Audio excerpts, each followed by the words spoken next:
We'll take a short break and we'll come back, of course, to bring you all that you need to know revolving around the world of sports. Stay with us, we'll be right back.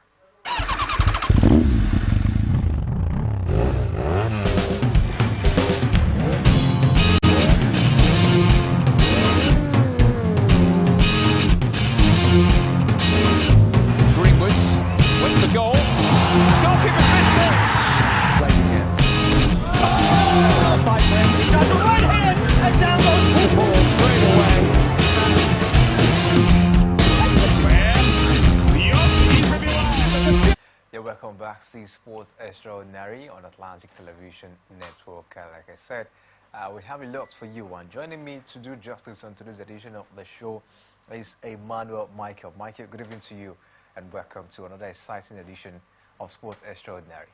Yeah, beautiful evening to you, Kingsley, and good evening to our viewers out there. Always a delightful moment to do this with you. All right, let's take a look at the preparation of Team Nigeria ahead of the Olympic Games. The Minister of Sports Development, Senator John Wanino, has stated that Team Nigeria is primed for success and has no excuse to fail. And looking forward to see how it goes down this time around, of course, for Team Nigeria. He emphasized that with the full backing of the President Bola Ahmed Tinubu-led government, which approved 100% of the Olympic budget, the onus now lies on the contingents to repay the president's goodwill and make the nation proud. What do you make of this one? Coming from the sport minister, he said that the athletes have no option than to make sure that they have a very good performance at the Olympic Games. Yeah, for me, I think let me say that the comfortable. The Paris Olympic Game, or the Olympic Games to be precise, is one of the biggest sporting events across the globe, where every sportman and woman always want to take advantage to showcase his or her worth to the world out there, and also doing the country proud. When he says doing the country proud, I think I can agree with that. But repaying back the president for his magnanimity, that is the angle I'm not comfortable about, because we understand that the president has given his support, no doubt, but then I think this money, this our collective patrimony. So if there's anything to go by, I think doing the country proud should stand topmost, and also improve on their own, sport activities. What that matters, not about doing the president proud or repaying back the president. There are certain things that is just normal. Mr. President supporting athletes for the Paralympic game, I think it's a good one, good gesture. But then I think it goes beyond doing just the president proud. I mean, it's about doing the nation proud. It's about doing yourself proud. Because if you go to the Paralympic game and you break record or set new record, it's going to stand a test of time, and it would be. I think I'll also understand the position of the sport minister, because the president has given his nod. He has been very supportive, no doubt, but then the sport minister and the sport ministry as themselves, they've been also doing a lot to ensure that we have a good outing in this year's Paris Olympic game. Do we have what it takes to go out there and do the nation proud? That should be the topmost priority. That should be the question. And if you ask me, do we have what it takes to go out there and do the nation proud? Of course, yes. Because you take a look at the names of the athletes, you say, yes, possibly these are the best hands that we have presently as we speak right now. The likes of Toby Amoshun, the likes of Odunai Odekoroye, the likes of Chukwebuka Enekwechi, the likes of Consider Ekanem, just name them. These are the best hand that we have presently. So for me, having carefully looked at the names of those athletes that is going to represent us, I have no doubt that indeed they are going to do the nation proud, and also to do themselves proud. Like I said earlier, if they go out there and create a new record or possibly set a new one for themselves, I think it is for personal honor. And by doing that, to a large extent, it is an honor to the country as large. So I believe we have what it takes to go out there and do the country proud. As it goes for Team Nigeria at the coming Olympic Games. We hope, of course, they will go out and make Nigerians, of course, proud this time. Nigeria will be represented by over 80 athletes participating in 12 sports at the 2024 Olympic Games. Additionally, Nigeria will participate in 4 sports in the Paralympic Games.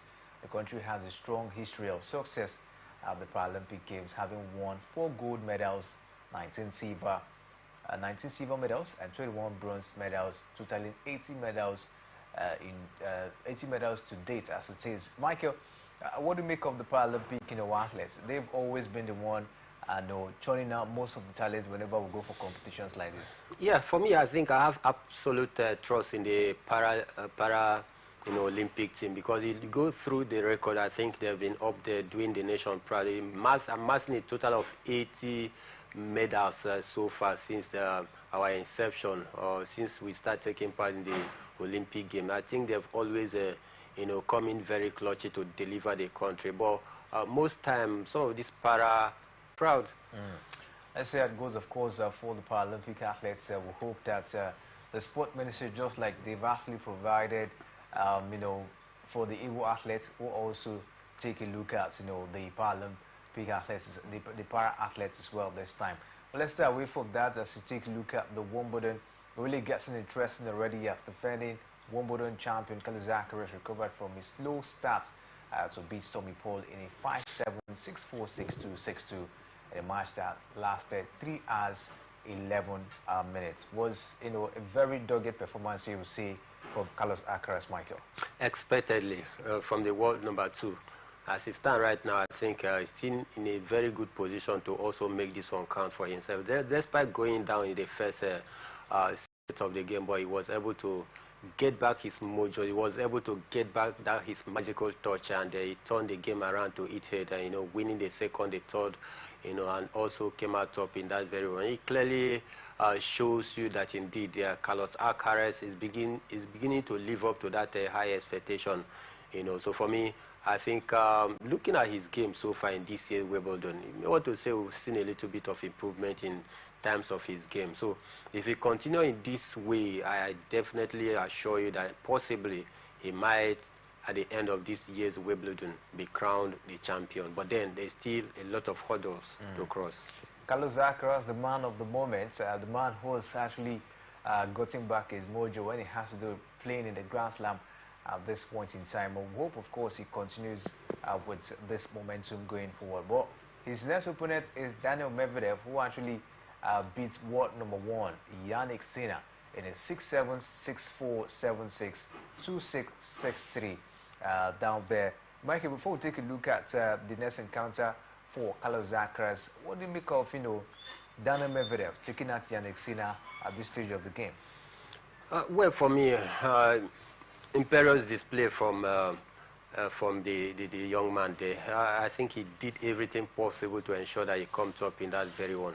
Coming up against the world number 1, talking about Yannick Sinner, bookmakers actually expected him to take advantage of the fact that when you actually stretch Daniel Medvedev to 4th of that mental capacity, he doesn't have that monstrous ability to withstand such long hours of game out there. And so I thought maybe he was going to tactically drag the game to maybe like 4th or 5th quarter, but he didn't do that, and as he allowed the opponent to have a better of him. But then that is what you should expect in a game of such magnitude. Surprises are bound. If you are not prepared enough to take the bull by the horn, then who wants it more will take it, and that is what happened. And of course, you will say that it's a disappointing one, seeing the number 1 man, talking about Yannick Sinner, hosted out of the competition. But then I think it's one of the ingredients that keeps the game going, keeps the fans excited.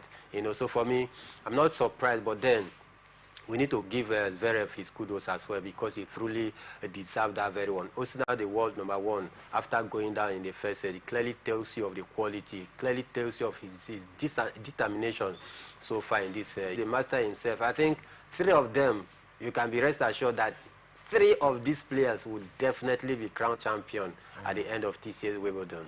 Aside from, offsets, keeping the game, going, let's talk about Yannick Sinner. The man has not been that consistent. I think at the past 3 tournaments, we saw him at the French Open. He was actually being hosted out from the cover. I think was towards the quarterfinal or semi-final stage as well. And now getting down to the Wimbledon, where, of course, maybe he was he should have actually tried to see how to better his performance. And it's been all set out at this stage of the competition. Do you see inconsistencies setting in Yannick Sinner? It's not about inconsistency, Kingsley. There's a whole lot of pressure that comes with you, staying over that you are world number one. The person might go back in his or her closest to go and prepare extra hard because he knows that he is meeting the world number one. So for me, I think that makes it even more difficult. Playing against a player that you, on the normal ground, you should have been able to say, okay, this one would be an easy ride. It's just like you now playing, fighting somebody that you know that is more taller, more bulky, more powerful on the physics, more than you.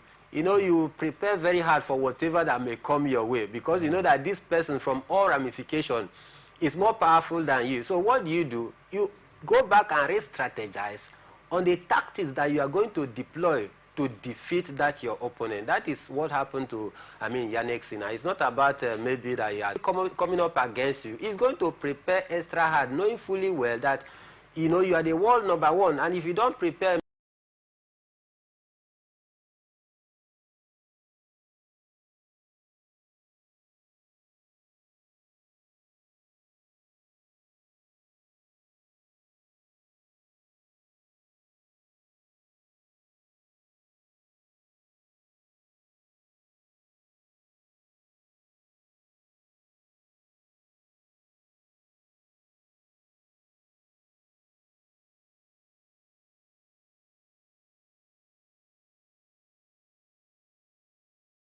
The likes of Roger Federer, Rafa Nadal, these are men that have been in the game for over 20 years. And there were times they topped the rankings and they maintained it for a very long time before they were actually being dethroned. What was so special? What are they doing that the set of players this time are not doing? It's extra work, dedication, passion for the game. That is as simple as that. That is not to say that some of these... They are not dedicated or having passion like that of Novak Djokovic? They may, but the volume of their passion and dedication may not be equal to that of Rafael Nadal and Novak Djokovic. That is just the difference. Not that they don't have the passion for the game. Of course, if you don't have the passion and dedication for the game... Has the game become more competitive? Not more competitive. Even before then, the eras of Roger Federer, don't we have other... To consistently be consistent, and that improvement must be there. If you want to be consistently consistent, you must sacrifice something to get something and to sustain that pressure of staying at the top. It is very, very easy to get to the top. But staying at that top is what is always very difficult because you need to be on your toes every second to be able to maintain that top where you find yourself, because you know that a whole lot of challenges will come. And if you are not consistent, that when the challenges come, you may possibly crumble. And that is what has happened to, Yannick Sinner. All right, we'll keep our fingers crossed and see how the man, of course, continues to progress in his game. We hope he'll be able to bounce back from this defeat and look forward to get something huge for himself. So it's going to be Carlos Alcaraz and Daniel Medvedev in the semi-final stage of the competition. For Novak Djokovic, he's in the semi-final stage of the competition after his opponent, Alistair Monroe, he withdrew from the game today due to hip injury. Michael, Djokovic already in the semi-finals of the Wimbledon. Without even lifting a racket, very, very unfortunate for his opponent as the cause of that hip injury. He won't continue. I think it's quite disappointing. But for Novak Djokovic, I think it's more like saying that a benevolent spirit have cracked a kernel for him. That is what it simply means. Without lifting a racket, he has been able to progress through the next round. I think for me, it's a good one. But then, I'm also sensing that it's not a good one in some way. Why? Because he wasn't... CEO Taylor Fritz, they are currently on now as we speak, so we'll see who will be his opponents after that particular encounter. Will be Taylor Fritz or Lorenzo Musetti. For Alcaraz, we will be looking on against Daniel Medvedev, and we'll see who go through in that particular. But in the female category, we saw some impressive results as Barbara Krejcikova got past Jelena Ostapenko in a 6-4, 7-6 victory down there. For Elena Rybakina, she got past Victorina in a 6-3, 6-2. Michael, you take a look at the female category as it is. Elena Rybakina, she's the highest seed, remaining at this stage of the competition. And she just got past, one lady who will understand, of course, has actually been so, as probably maybe be emotionally down to say, she got past her with ease down there, 6-3, 6-2. Looking at the fact that she's the higher seeded player at this stage of the competition, you see her to be the favorite for the title. It's looking more like that. Why? Because most of the big names have also been crashed out. They have been knocked out of this competition.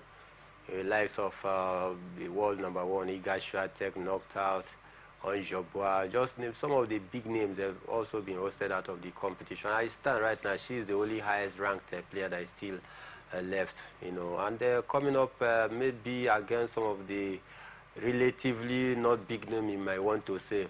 Talking about the lady that defeated the son, what is she called? I've actually forgotten her name. But then you want to say, yes, she stands a very good chance going forward. Seeing that, Vitolina was unable to, stay strong mentally because of what happened to, her.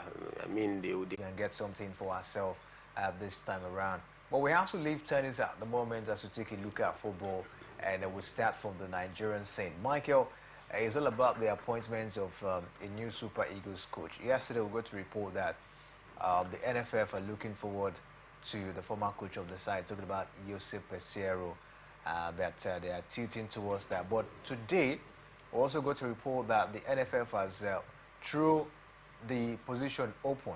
They've made it open that whoever that can coach Super Eagles of Nigeria can come and apply, just like they did before Finidi was appointed. So the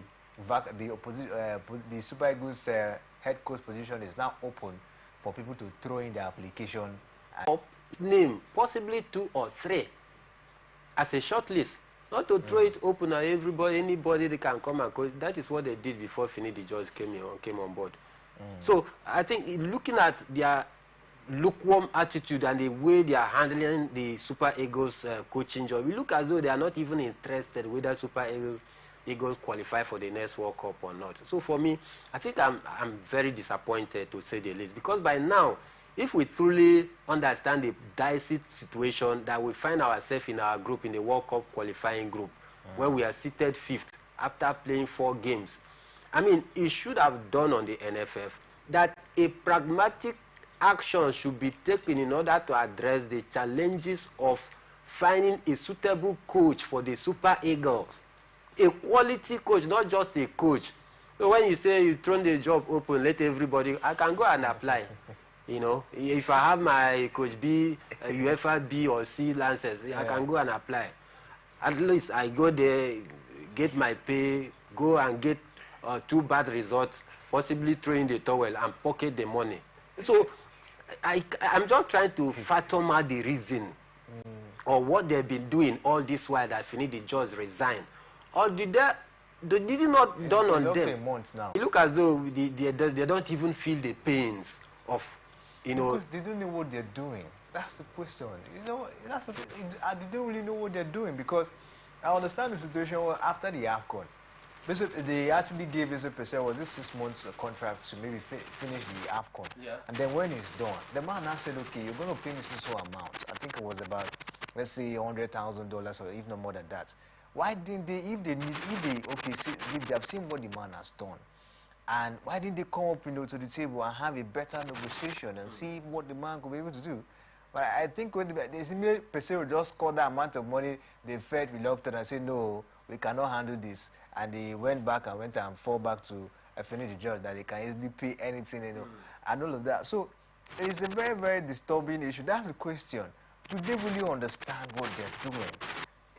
Then if they don't understand what they are doing, what's the essence of them sitting there? They really don't understand what they are doing. But that's the truth. I'm just thinking once you know what you're doing, you look for a way, a strategy to make sure you know. But the way they are going about it, I think they don't understand what it means to be putting up, some level of performance with the athletes we have. So people that knows what it takes should actually be at the aim of it. For me, Ibrahim Buse is not a novice. It only has to do with football. He was a member of the Nigerian Referee Association at some point.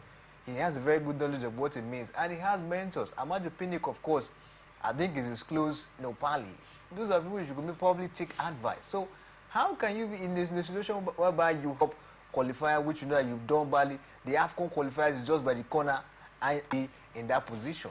They do understand. It's just that they don't care. They don't care about the feelings of the teaming supporters of the Super Eagles, because if they do care, if they put themselves on the shoes of the towards appointing a coach that will be very, very suitable of the Super Eagles supporters, they will understand what it means that some prominent Nigerians lost their life in the just concluded African Cup of Nations. Some person lost their life because of their love, the passion for the game. So if truly they put themselves on the shoes of the side of the fans of Super Eagles, then it will be done on them that, come on, let's do this thing. This is our own. We understand where it pinches us because we are wearing the shoe.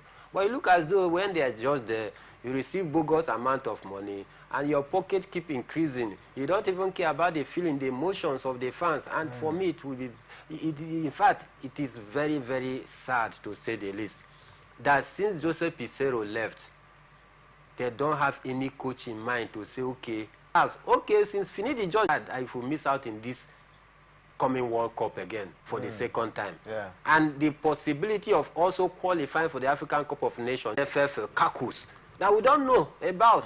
And we need to know because it is our taxpayers' money. The emotion is involved. Their psychology is involved. You are put there in a position of trust. More like take and hold for us. This is what we need. Do it this way. But then, I mean, as it stands right now, it looks as though they are our boss. Instead of vis-a-vis, they were supposed to be our servants and we their boss. Yeah. But it looks as though the actions and their inactions, I mean, is moving in a contrary control. Nothing concerns them. They don't care about the emotions of the people. But on a serious note, it's a very sad narrative, I tell you. Very disappointing one. Oh, what a point to end it on. So now, this is when you're at the bench. It's when you're 12 years with it. So drink it in. Still goes through offense, New Zealand. What he loves to be immortality as an athlete. 19 points.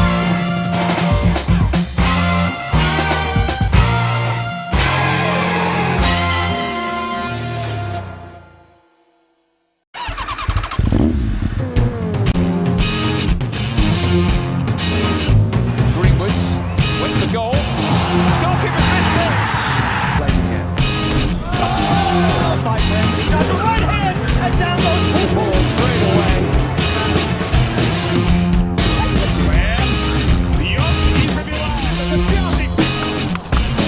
Oh, what a point to end it on.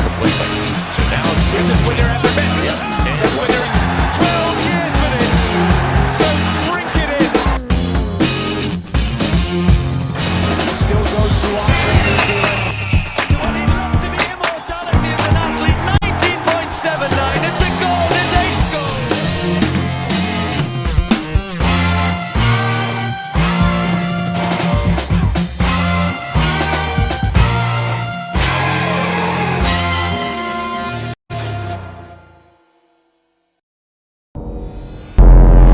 Every day, our lives are changed by history, We are one people, all of us. leaders, politics, Nobody's ambition is what the blood. I have fought very firmly.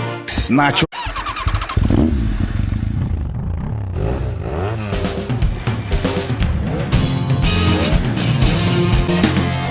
19.79. It's a goal. It's 8 goals. Help Spain come from behind to beat France 2-1, and when they can claim their place in the final of the Euro 2024. Yamal became the youngest player to score at the European Championship or World Cup, beating the record previously held by Brazil legends Pele when he shifted the ball onto his left foot and caught a stunning shot off the post from 25 yards in the pulsating first half. It was really an impressive outing, of course, for the man Lamine Yamal. First, before we talk about the man, what do you make of the performance of the Spanish national team in this competition so far, Michael? For me, I think they've been very phenomenal so far.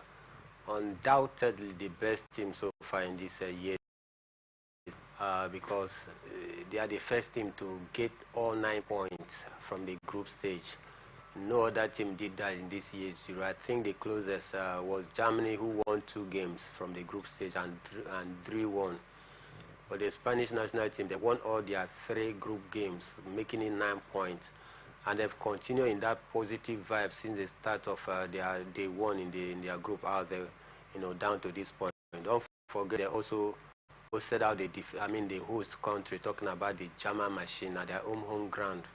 Coming up against the French national team that is also has been stuttering since the start of this competition. But then it was one of the biggest games so far in this year's Euro, where you expected the fireworks, you expected a whole lot of things to come into place, because both teams are evenly matched, star for stars, agility for agility, youthfulness for youthfulness, experience for experience. So you expected it to be more like a cracker, and I want to say yes, he lived up a little bit to the expectation, especially in the first 20 minutes of the game, because the French national team, they opened the door of scoring within the space of 9 minutes. And from there, he thought maybe, yes, it was going to be a rain of goal, a total, win for France. But then the Spanish national team side, they have a different game plan altogether, when Lamine Yamal, actually showed that indeed he's one of the next players to watch out in the few years to come, when he called and slotted in the ball in the far post, leaving the goalkeeper helpless. I think for me it was a wonderful display, totally from the Spanish national team side. The way they were able to, maintain their cool, even when they went down, a long goal in the first 9 minutes, they still were able to maintain that, patience, and it definitely paid off. They stick to their game plan, knocking the ball around, trying to bring out and to call out the French team out of their own box yard. And from there, they began to flow gradually, and they find their rhythm. The rest was history, and as the game ended 2-1. And in fact, as it stands right now, I can tell you for free that Spain is highly favored for the final as it stands right now, because meeting either Netherlands or England is going to be a walkover. Let's see how it goes for the Spanish national team. We hope they get an impressive performance in the final. But let's talk about the wonder kid, talking about Lamine Yamal. Taking a look at what he did yesterday, a lot of persons have actually come up with the fact that he might be the next big thing, in the world of football. We've seen stars, the likes of Cristiano Ronaldo, Lionel Messi, Pele, Maradona. You talk about Neymar Jr., even Kylian Mbappe we saw yesterday. These players, they've steadily, grow their game down to where it is at the moment. Can Lamine Yamal be the next big thing in the world of football? It's a big question, but I believe he has what it takes to be the next big team in the world of football as it stands right now. Going by his, the way he's going about his game, I tell you, it's one player that you can't actually write off.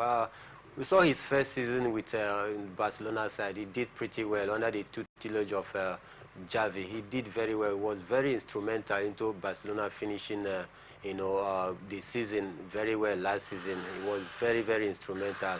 Then at the age of 16, he's already a regular in the national team of France that boasts of a whole lot of talented, players. But then he continued to shine. So for me, there is a possibility that, barring any unforeseen circumstance, maybe more like a major injuries in these few years as he continued to grow along, I can tell you for free that definitely this young man is going to be the poster boy of football in the future.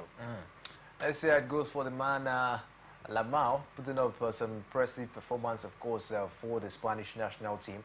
We'll see how far the man will be able to go, of course, in his career. But another man that didn't have an impressive performance is Kylian Mbappe. He didn't have an impressive performance for the French national team. In fact, he couldn't score in an open play. The only goal he got was the penalty, through the penalty spot. What could be responsible for the below par performance of Kylian Mbappe in this particular tournament. He actually put up 20 shots, and 8, of course, were on target. What do you make of it? Out of those shots, none of them, of course, was able to get into the back of the net. It's attributed to the below par performance of the entire team. And not about Kylian Mbappe. Kylian Mbappe any day, anytime is a very good player, very wonderful, very fast, has the speed, has the agility, have an eye for the goal, can take defenders one-on-one, can terrorize you, bamboozle you, and find his way through the box and score the goals. Any day, anytime, Kylian Mbappe is still a very good player. He had a very good season with the French Ligue 1 side, talking about Paris Saint-Germain. They just concluded season. And for me, whenever Kylian Mbappe done on the jersey of the Les Blues, he always give his best, 110%, if they want to say. So it's a struggle for this year's Euro. It's not down to him alone. I think it's about the total, lack of confidence of the entire team and the inability of Didier Deschamps to find a solution to his midfield troubles, because I think the absence of Pogba in that ability, those eye-catching passes, when Kylian Mbappe makes the run, can any midfielder spot that quick foot movement of Kylian Mbappe to give him the passes when needed? I think that is where the problem lies. Most of the midfielders, they find it very difficult to give him that accurate pass at the right point in time. The likes of Rabiot, the likes of Relo Tchouameni, Kamavinga, likes of N'Golo Kante, these are box-to-box midfielders. They are not, they don't have that eye of those killer pass, and it makes it very difficult for Kylian Mbappe, to find the back of the net. Of course, again, injury. After his first game in the group stage, the next game he got, where he got that broken nose, he actually struggled. In 2 of those games that he did not play, when he came back, I think he find it very difficult to find his footing. So the struggle for Kylian Mbappe in this year's Euro is not just about Kylian Mbappe, it's about the entire French team. The only player you can single out for this year's Euro in the French national team, you can say possibly William Saliba in their defense line. I think that young man is very good in their defense line. Also, the way he maintained composure, even under pressure, he doesn't lose pressure. He was able to maintain his cool, maintain his calm, and the way he takes the ball off strikers with ease, is something that needs to be studied. I think that is the only player you can single out and say that he has a very good game, and possibly N'Golo Kante as well, because he won back-to-back man of the match during the group stage, and he continued to shine on. These are the 2 players you can single out from the French national team squad in this year's Euro and say yes, they performed optimally. I think Didier Deschamps was unable to find a solution to get the players that chemistry, that understanding, the killer pass for Kylian Mbappe to be able to score the goal. So I think that is where the problem lies, and not about Kylian Mbappe. All right, it goes for the French national team. We hope they will to find the rhythm, just like Michael has said. But tonight, it's going to be another interesting semi-final clash between Netherlands and England. And in the 9 meetings, talking about Netherlands and England, just 1 time, in the 9 meetings between these 2 teams. The question is, can they get another victory tonight against the Netherlands? Well, it's going to be the battle of the lands. I don't know which of the lands is going to, land in the final, whether the England or the Netherlands. They are all land, but which of this England or Netherlands is going to land to the final is what I don't know. But then, looking at records, it's very clear that Netherlands have already had a better record against England. But then, most time, like I will keep saying, record doesn't really count in football. What counts is about the ability, it's about the hunger of the players, to deliver when it matters most. So I don't want to go into the side of record, because record could be deceptive doesn't play the game. But for England, looking at how they have actually struggled in this year's Euro to get to this very point, you may want to say yes, they might not be the favorite in tonight's game. But Netherlands as well, they are not also firing. So it's more like 2 teams that have similarities in their performance in this year's Euro. coming up against each other. It might just boil down to individual brilliance that is going to make the difference for both teams. Maybe Bukayo Saka for England or possibly Jude Bellingham. Because one thing about the Jude Bellingham in the English national team is that he might not have totally a good game, but you just need that one for him to do the damage, and that does it. And for the Netherlands team as well, they also have some players with such trickery and agility that can cause the damage as well. The likes of Gavi Simon, he can cause the damage any day, anytime. Cody Gakpo, he can cause the... So I think it would boil down to individual brilliance making the difference. Then again, the coaches as well will have a major stake on where the pendulum will swing tonight, because the first 11 that the coach starts will matter, and their substitution, timely substitution of the right players at the right time as the game continues will also make a difference as well. So I think it's an evenly poised account as it stands. But if England possibly put their foot on the pedals and match it very hard, I see them coming top in tonight's game. Let's see how it goes for England, Netherlands tonight. We hope they get a better, encounter tonight. But in the Copa America, Argentina, they are in the finals of the Copa America once again after beating Canada 2-0 in that encounter. Lionel Messi finally got his first goal in this edition of the Copa America.